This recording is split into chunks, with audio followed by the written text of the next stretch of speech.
우리가 계속 사도행전 9장의 말씀을 살펴보고 있는데요. 이 사도행전 9장에는 놀라운 일들이, 충격적인 일들이 많이 일어납니다. 정통 유대 교인으로 살던 사울, 그래서 유대교를 회방하는 기독교인들을 박해하던 사울이 다메섹으로 가던 도중에 예수님을 만나는 사건, 충격적이지요.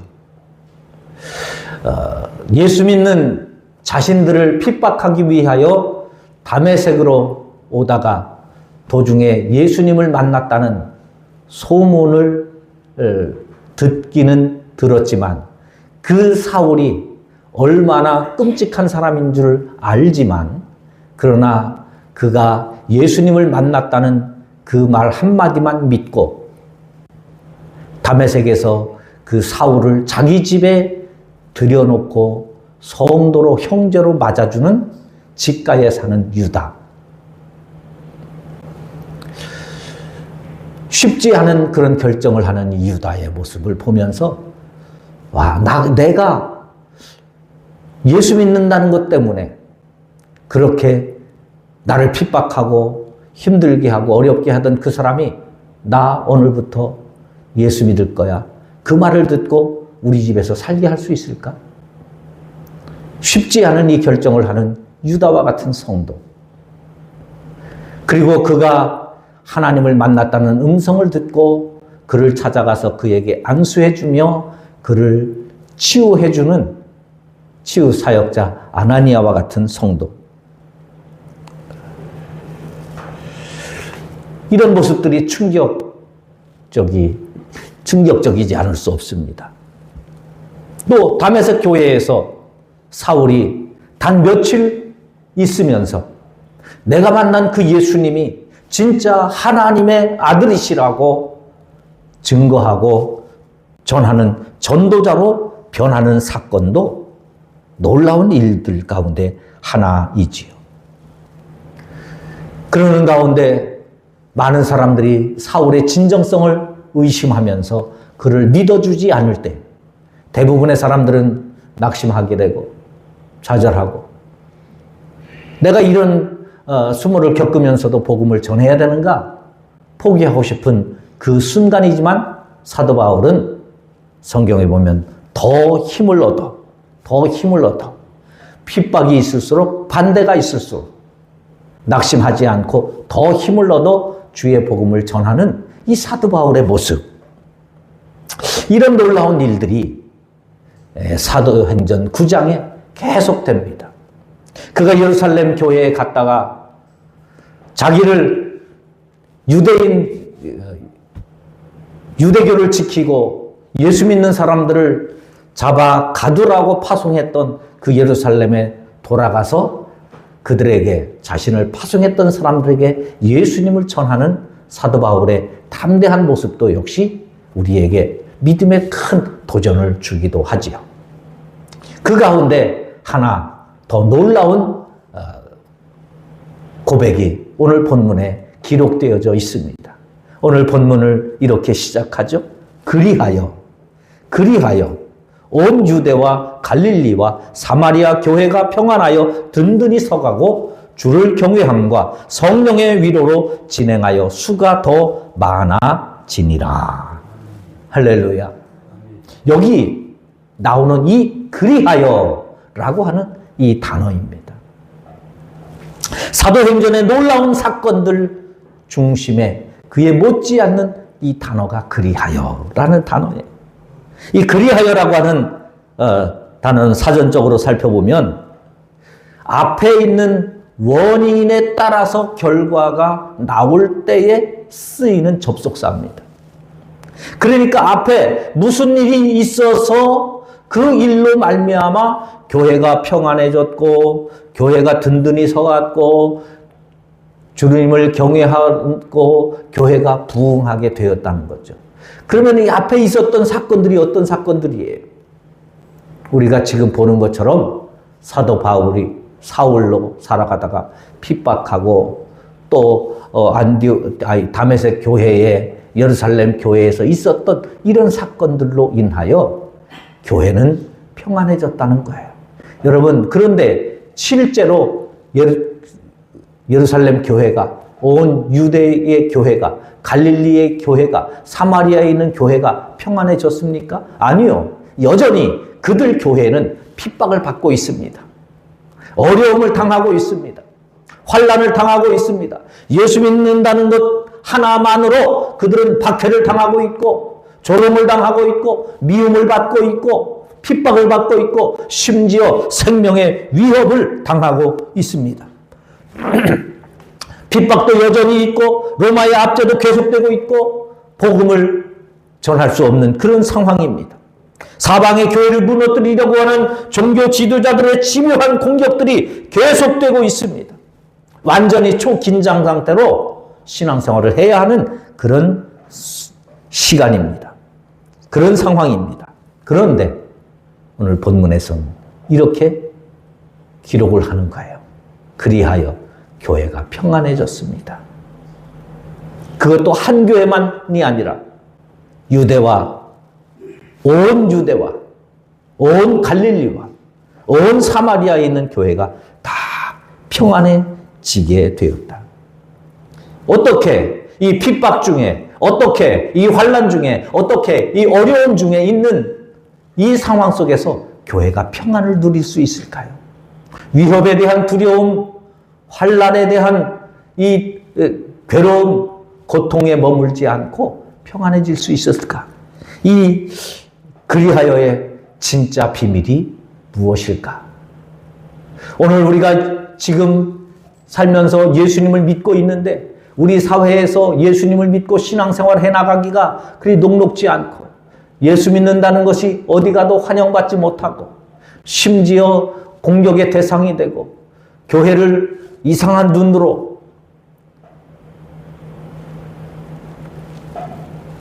비난하며 공격의 대상으로 삼고 있는 이 시대 속에서 우리도 어떻게 하면 이 초대교회가 누렸던 이 그리하여 여전히 교회를 핍박하고, 여전히 교회 다니는 사람들을 이상하게 바라보고 미워하고, 교회 다니는 것에 대해서 심지어 경멸하는 이런 상황을 받는 가운데 우리는 어떻게, 그리하여 우리 교회는 평안하고, 그리하여 우리는 그럼에도 불구하고 우리는 평안을 누리고, 우리는 어떻게 그 속에서 그리하여 우리의 믿음은 더 든든히 세워져 가고, 어떻게 하면 우리 교회가 그리하여 더 부흥할 수 있는 교회가 될 수 있을까? 이 그리하여의 비밀이 무엇일까? 이 말씀을 통해서 우리에게 주시는 하나님의 은혜를 함께 나누고자 합니다. 그리하여 이 단어의 앞에 나오는 사건은 사울이 예수님을 만남으로입니다. 교회는 여전히 문제투성이거든요. 여전히 핍박이 있습니다. 여전히 죽음의 위협이 있습니다. 여전히 교회를 여러 가지로 압박해 오고 있습니다. 종교 지도자들의 집요한 공격도 멈추지 않고 있습니다. 그런데 교회는 평안해졌다는 거예요. 어떻게 평안해질 수 있을까요? 어떻게 평안해질 수 있을까요? 그런 상황 속에서 평안해지는 이유는 한 가지예요. 하나님의 일하심을 만나고 하나님의 일하심 가운데 살아가면 그리하여 교회가 평안함을 누릴 수 있게 될 줄로 믿습니다. 하나님은 사울을 부르셨거든요. 여러분, 왜 하필이면 사울을 부르셨을까? 도대체 왜 하필이면 사울을 불렀어요? 그 당시에 사울뿐만 아니라 기독교의 복음을 전할 수 있는 사람들이 많이 있었음에도 불구하고 왜 하나님께서 그 핍박자 사울을 전도자로 부르셨을까요? 그 사람 때문에 공포 속에 사는 사람들이 한두 사람도 아닌데, 근데 그가 주님을 만날 때에, 그가 주님을 만나고 보니 예수 믿는 예수님 안에 평안이 그 안에 있었다는 거죠. 여러분, 하나님의 평강은요, 바로 이 예수 그리스도 안에, 기독교의 진리 안에, 복음 안에 담겨져 있다는 사실을 고백할 수 있게 되기를 바랍니다. 이거를 맛봐야 신앙생활을 제대로 하는 거예요. 이 예수님을 만남으로 얻게 되는 평안이 어떤 평안이에요? 제자들이 예수님과 함께 배를 타고 갈릴리 바다를 지나갑니다. 풍랑이 일어납니다. 파도가 쳐서 배가 뒤집힐 것 같아요. 죽을 것 같아요. 평생 배를 타고 갈릴리에서 살았던 베드로가 보아도 야, 이거는 심상치 않다. 뭐 한두 시간 이거 불다가 괜찮을 거야. 이 정도가 아닙니다. 이거 심상치 않다. 내 평생 한두 번 만나볼까 말까한 엄청난 풍랑입니다. 그래서 그들은 죽음을 예감합니다. 이러다 죽겠다. 이러다 큰일 나겠다. 그들이 우왕좌왕하고 있는 그 순간에 예수님은 도대체 우리가 이렇게 힘들고 이렇게 어려운데 예수님은 뭐 하시나 하고 제자들이 예수님을 찾아봤더니 예수님은 배 고물에서 주무시고 계셨다. 여러분, 이 당시에 2000년 전에 갈릴리에 다니던 배가 어떤 배였을 것 같아요?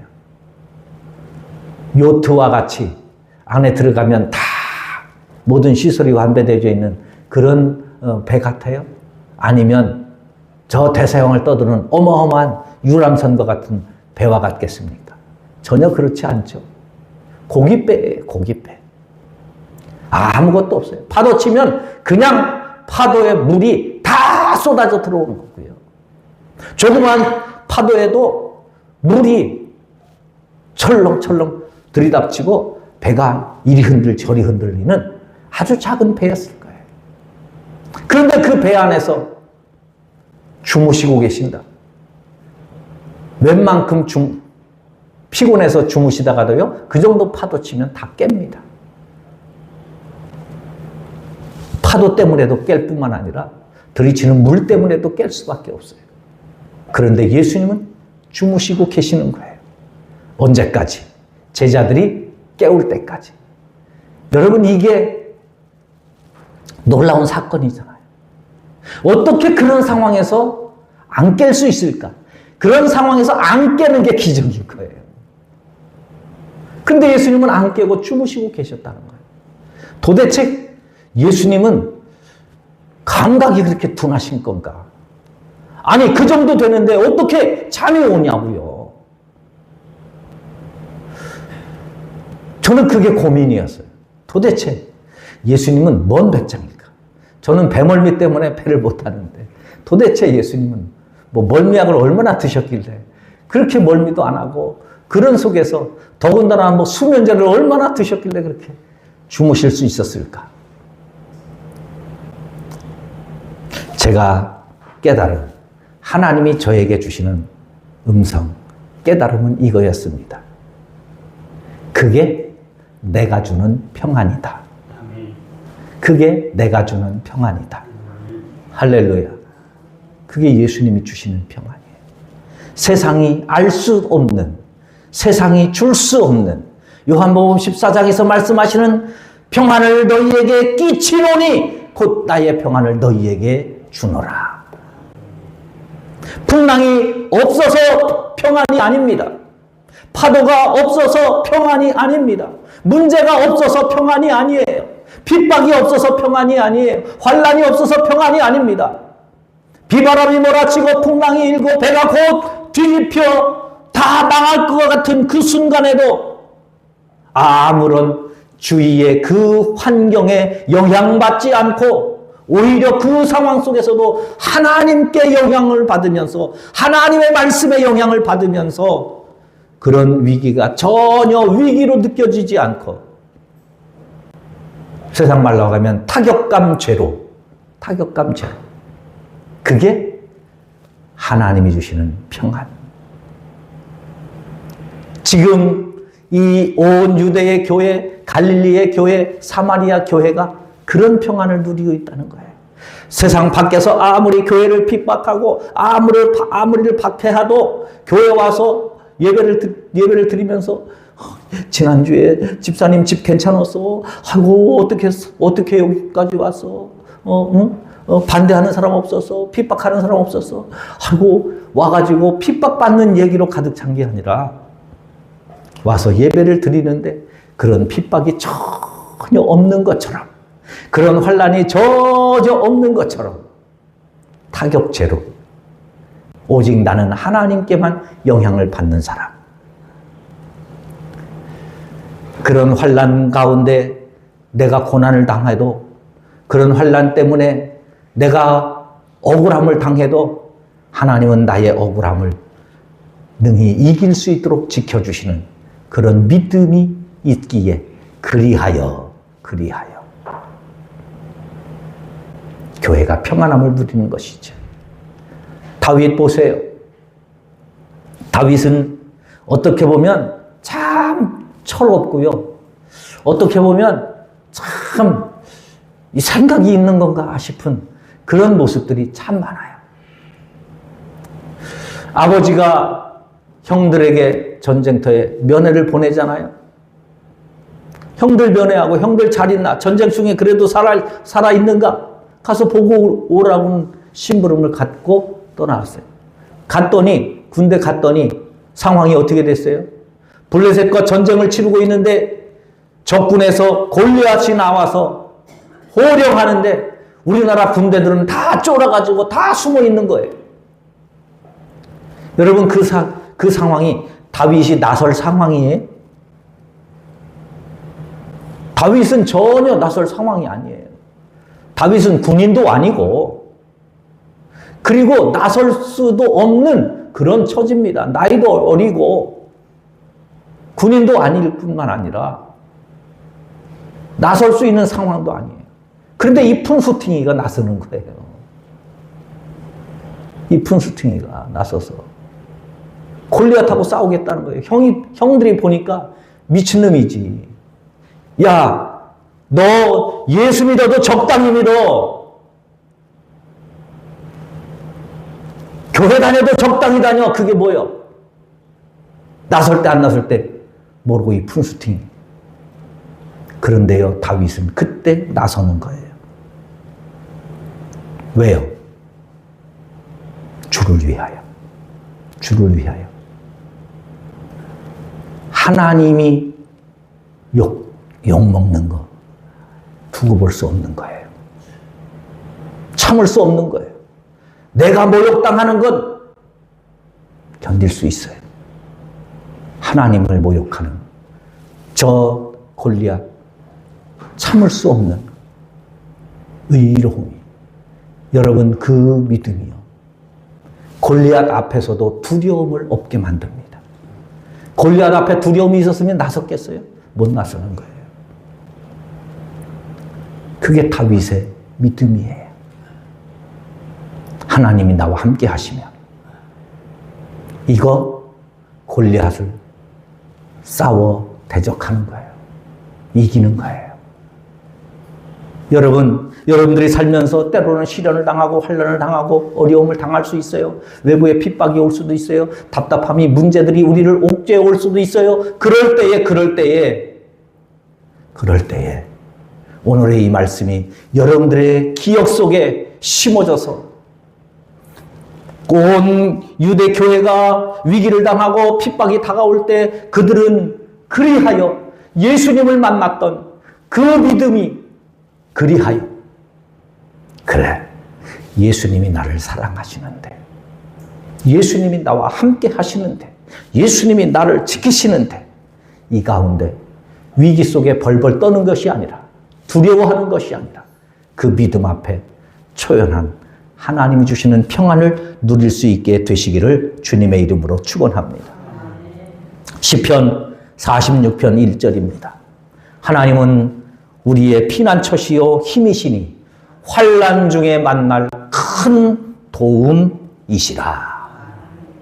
하나님은 우리의 피난처시요 힘이시니 환난 중에 만날 큰 도움이시라. 여러분, 우리가 이 땅에 살면서 어려운 일을 당할 때, 고난이 올 때, 시련을 당할 때 내가 만날 도움이 누구냐는 거예요. 무엇이냐는 거예요. 부모냐, 친구냐, 이웃이냐, 좋은 직장이냐, 아니라는 거죠.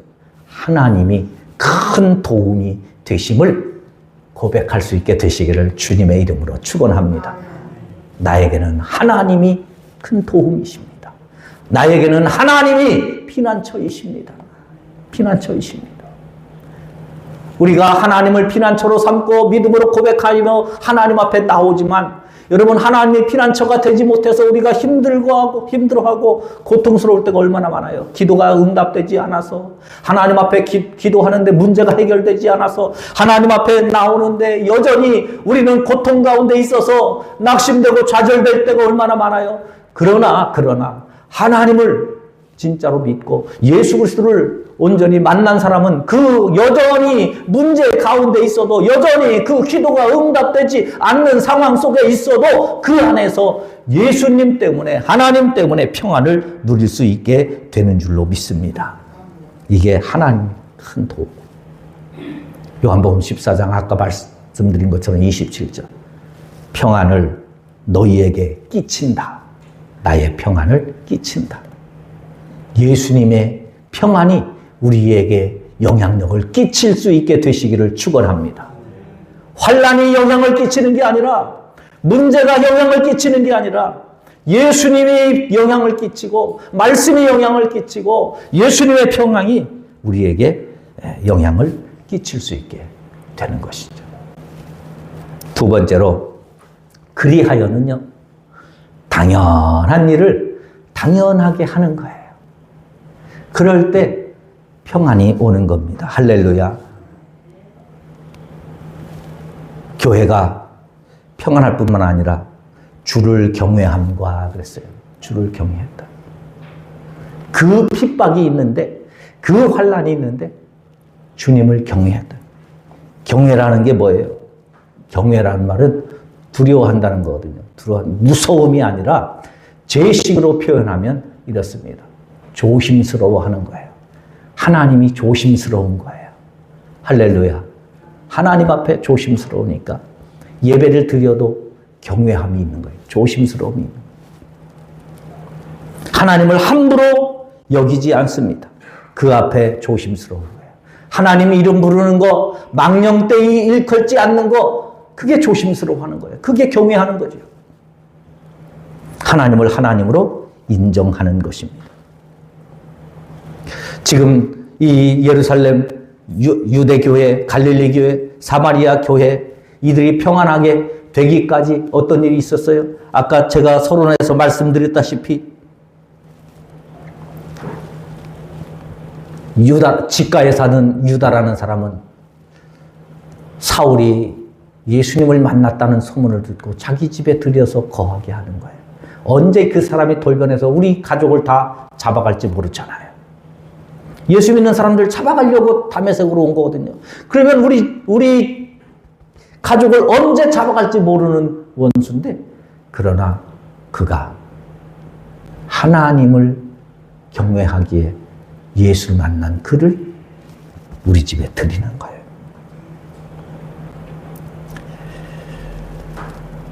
신앙생활 하면서 성도로서 당연한 것들이 있잖아요. 예배의 당연함. 예배의 당연함. 그런데 당연한데 당연하지 못할 때가 있잖아요. 바쁘면 안 당연하죠. 급한 일이 있으면 안 당연하죠. 감사의 당연함. 나를 구원해 주신 은혜에 감사함이 있는데, 감사의 당연함. 우리 교회는 참 감사한 건요, 모든 성도들이 다 북한식으로 이야기하면 전 성도의 간부화 같아요. 모든 성도들이 모든 헌금에 다 적극적으로 임하는 그런 모습을 보면서, 야, 참 너무 감사한 거예요. 우리 교회는 우리 제자 훈련이나 이런 거 특별히 안 하잖아요. 그런데도 이 감사함이 다 있어요. 할렐루야. 이게 은혜예요. 하나님을 가볍게 여기지 않는 거죠. 하나님 앞에 나올 때 하나님이 조심스러운 거예요. 누가복음 5장 8절에 보면 베드로가 처음에 예수님을 만나는 장면이 나오잖아요. 갈릴리 바다에서 고기를 잡고 있습니다. 고기를 하나도 잡지 못했습니다. 예수님이 오셔서 배를 빌리고 나서 배값을 지불하는데 깊은 데 가서 그물을 내리라고 해서 베드로가 깊은 데 가서 그물을 내리죠. 그 아침에 깊은 데 고기가 있을 리가 만무한 거예요. 베드로의 경험상으로.